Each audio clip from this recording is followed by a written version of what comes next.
Bonjour, merci de nous retrouver pour la revue des Unes. Naomi l'a dit, pour ce numéro, nous sommes en compagnie de Dr Touré Hamidou, analyste du discours médiatique et enseignant à l'université Félix Houphouët-Boigny au département de communication. Bonjour docteur. Bonjour Kobia. Très heureux de vous retrouver. Merci, pareil pour moi. C'est toujours avec un immense plaisir qu'on vous retrouve pour traiter les titres de l'actualité en votre compagnie. Et aujourd'hui, on a 6 titres à traiter. Le premier, il est du quotidien Le Jour Plus et il nous dit que la session 2024 des concours administratifs et ceux d'entrée à l'ENA seront lancés demain.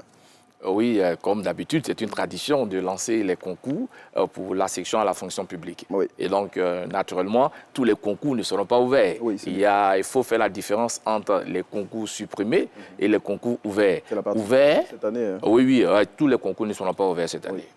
15 à peu près oui. ne seront pas ouverts pour cette session 2024. Oui, ce ne sont pas des concours supprimés, mais ce sont des concours dont les besoins n'ont pas été exprimés. Voilà, il n'y a pas de besoin exprimé parce qu'on se rappelle qu'il y a des grincements dedans. Il y a certains qui sont admis à des concours et jusqu'à présent qui n'ont pas été affectés. Ils ne sont pas affectés. Et donc cette fois-ci, pour bien faire les choses, on a essayé de recentrer les choses, c'est-à-dire qu'on ouvre un concours parce qu'il y a un besoin exprimé, pour qu'il y ait une adéquation entre les besoins et ceux qui seront admis, pour que ceux-là aient des postes dans l'administration ivoirienne. Et c'est près d'une quinzaine de concours, parmi lesquels on pourrait citer notamment les commis du Trésor, les agents d'encadrement des douanes, les maîtresses d'éducation physique et sportive, les maîtresses adjointes d'éducation physique et sportive. Attends, c'est un peu compliqué quand même, docteur. Il n'y a aucun besoin exprimé dans... Ah oui, mais certainement qu'il y en a déjà. Oui. Tous les postes sont pourvus. Oui. Voilà, donc, on en a formé en quantité. Oui. Donc, ces métiers-là commencent à être en saturation. Oui. Voilà. Et donc, déployer ceux qui ont été formés et qui, jusqu'à présent, n'ont pas de poste où ils peuvent exercer leur profession. Et c'est la ministre de la fonction publique qui va lancer ces concours. Tout à fait. C'est comme d'habitude, Madame Anne Désiré Loto, qui préside donc à la modernisation de notre administration. Oui. Et donc, voilà un élément clé de la modernisation. Oui. On ne lance pas les concours parce qu'il faut les lancer. Oui. On lance les concours parce qu'il y a des besoins. Et ce sont les besoins-là qui seront exprimés. Souvent de fois, il y a des concours où on demande, par exemple, c'est un exemple, 10 ingénieurs. Oui. Et il n'y a que 2 admis. Oui. Donc ces concours sont réouverts pour qu'on puisse vraiment atteindre ce quota. Atteindre le nombre, le quota exigé. Exigé, voilà. Donc justement, ces concours seront lancés et on espère que ceux qui présenteront ces concours obtiendront gain de cause. On va parler d'un autre concours, docteur, c'est avec le quotidien L'Expression. Celui-là, c'est le brevet technicien supérieur pour la session 2024 et le ministre Adama Diawara accorde un autre délai aux retardataires. Il y a une prorogation pour tous les retardataires. C'est bien, c'est une très bonne chose. Il ne faut pas laisser des étudiants sur le bas-côté de la route. Oui. Mais en même temps, il faut aussi qu'on apprenne à ces étudiants à dire qu'une date butoir est une date butoir. Justement. Vous ne pouvez pas être en retard indéfiniment. Indéfiniment. Vous savez, on ne s'inscrit pas indéfiniment. Oui. Alors, pour participer à un concours, il y a des dates bien précises. Oui. Et donc, il faut respecter ces dates-là. Mais pour une fois, le ministre montre toute sa magnanimité en leur tendant la main. Je pense que dans ces retardataires, il n'y aura pas d'autres retardataires. Bon, on l'espère bien. Il faut dire que la date limite était fixée au 31 décembre 2023. Et jusqu'à cette date-là, il y a encore des personnes qui traînent les pas. 5 mois plus tard, il y a encore des retardataires. Bon. C'est quand même déplorable. Oui, il faut dire que le germe du retard fait partie un peu de l'ADN des Ivoiriens. C'est une tendance qu'il faut changer. Il faut changer absolument. Il faut changer. On ne va pas indéfiniment être en retard. Une journée, elle commence et elle se termine. Et à l'intérieur d'une journée, il peut avoir à faire plusieurs choses. Vous, les journalistes, vous en souffrez. Vous partez pour une manifestation qui commence à 8 h et finalement, c'est à midi que ça commence. Toute votre journée est grillée. En tout cas, on espère que le ministre Adama Diawara va se faire entendre et que cette fois-ci, comme il a dit, il sera très ferme et on n'excédera pas le délai prévu pour cette nouvelle date butoir. Le 3 mai.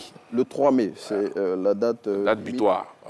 Et il faut noter que la plateforme www.examenbts.net sur laquelle les étudiants doivent s'inscrire sera ouverte. Donc, est ouverte depuis hier, et elle va se refermer le 28 avril 2024 à 23h59 minutes. Donc, avis aux retardataires. Oui.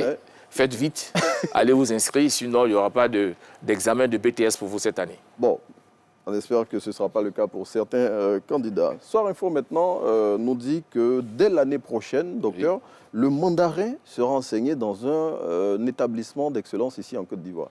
Oui, le mandarin est dans un établissement secondaire parce que déjà à l'université Félix Houphouët-Boigny, on y enseigne le mandarin. Oui. Donc, il y a la diplomatie ivoirienne, et puis il y a la diplomatie culturelle et la diplomatie éducative. Oui. Donc, avec la Chine, ce sont ces trois éléments-là qui font vraiment le lien de la coopération entre... La diplomatie militaire aussi. Diplomatie militaire, ok. Récemment, la Côte d'Ivoire a acquis des hélicoptères avec la Chine.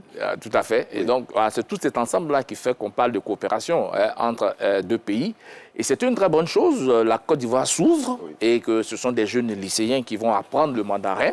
S'ils ont la prétention d'aller faire des études en Chine, je pense qu'ils seront déjà aguerris et pouvoir facilement commencer les cours, s'insérer, parce que déjà, ils maîtriseront quelques éléments de la culture chinoise et qui leur permet d'être de vivre facilement et en harmonie avec les peuples chinois. Et il faut dire que le mandarin, c'est l'une des langues les plus parlées au monde, avec près d'1 milliard de locuteurs. Hein, ils sont les plus nombreux, c'est tout à fait normal.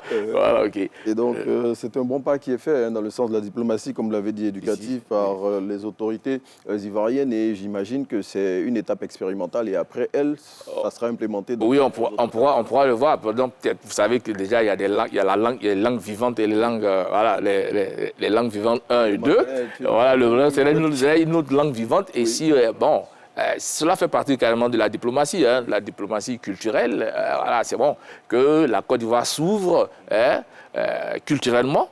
Elle a déjà fait, mais ici, apprendre une langue au niveau du lycée, c'est comme si on apprenait l'anglais, etc. Et donc, c'est une très bonne chose. Et donc, cela va permettre aussi d'ouvrir les études supérieures à beaucoup de jeunes Ivoiriens qui pourront aller facilement en Chine, parce que déjà, aguerris au niveau de la langue, ils maîtrisent déjà le mandarin, c'est bon.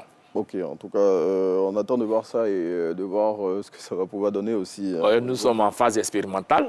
Nous osons croire que ça va prendre de l'ampleur. En tout cas, c'est tout ce qu'on espère, puisqu'on a parlé de diplomatie et les jalons qui peuvent mener à renforcer cette diplomatie-là à tous les niveaux sont les bienvenus. Docteur, on parle de déguerpissement, l'opération de déguerpissement des quartiers précaires du district d'Abidjan suit son cours. Et le vendredi, plutôt le week-end dernier, une autre couche a été mise.